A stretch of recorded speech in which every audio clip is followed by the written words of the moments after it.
మరికొద్ది గంటల్లో తులారాశి వారికి జరగబోయేది ఇదే.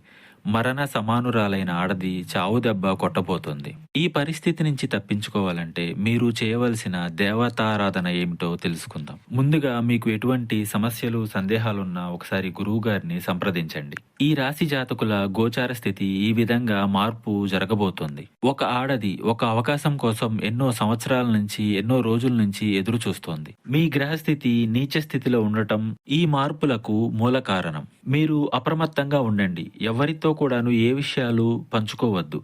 అలాగే మీరు మౌనంగా ఉండండి. ఆ యొక్క స్త్రీ మీ యొక్క బంధుమిత్రుల్లో ఉండొచ్చు, మీ సన్నిహితుల్లో ఉండొచ్చు, అలాగే మీ యొక్క సహోదరుల్లో కూడా ఉండవచ్చు. వారికి ఒక అవకాశం దొరుకుతుంది.